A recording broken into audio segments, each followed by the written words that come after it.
агентии мубориза бо коррупсияи тоҷикистон рӯзи 27 феврали соли 2024 аз ошкор шудани тасарруфи 1 миллиону 265 ҳазор сомонӣ пули давлат аз ҷониби танҳо як мудири анбори шӯъбаи истарафшании ширкати шабакаҳои тақсимоти барқ хабар дод. бино ба иттилои маркази матбуоти агентӣ, ҳомидов дар мансаби мудири анбори филиали шабакаҳои тақсимоти барқ дар шаҳри истарафшан кор карда истода, ضمن فعالیت کوریش با استفاده از وکالت منصبداری دست به جنایات از آن خودکنی و اسراف کنی زده است. چنانچه او همچون شخص مسئولیت مالی داشته به حساب خود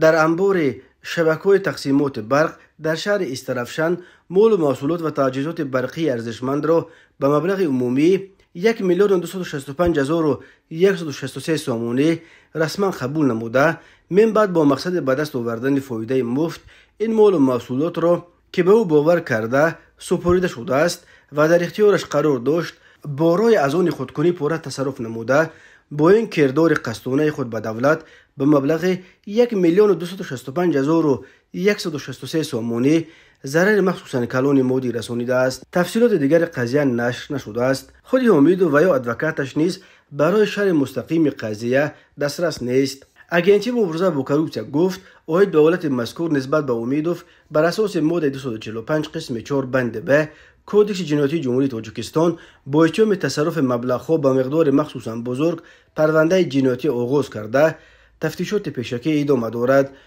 ба ҳомидов бар асоси қисми 4 моддаи 245 ҳамчун ҷазо ҷарима ба андозаи аз 1824 то 2700 нишондиҳанда барои ҳисобҳо یا محروم ساختن از آزادی به مدت از 10 تا 15 سال تهدید میکند. در روزهای آخر این حلقه دومین حالت دزدی مبلغ‌های بزرگ از شرکت‌های برق است که агентии مبارزه با کروپسیا از آشکار شدنشان خبر می‌دهد. ساحه نیروی برق در تاجیکستان یکی از ساحه‌های از همه فساد زده به شمار می‌رود. قرض شرکت برق تاجیک با وجود مقام مونوپولیستیش در بازار به 33 میلیارد سومانی یا 3 میلیارد دلار برابر شده است. حکومت تاجیکستان در سر چند وقت نرخ نیروی برق را با مقصد از ورطه قرض برآوردن برق تاجیک بالا میبرد، ولی کارشناسان کروپسیا را یک منبع و عامل اساسی به باطلاق قرض غرق شدن این شرکت نامیده میگویند تا زمانی که کروپسیا در ساحه برق ریشه‌کن کردن نشود،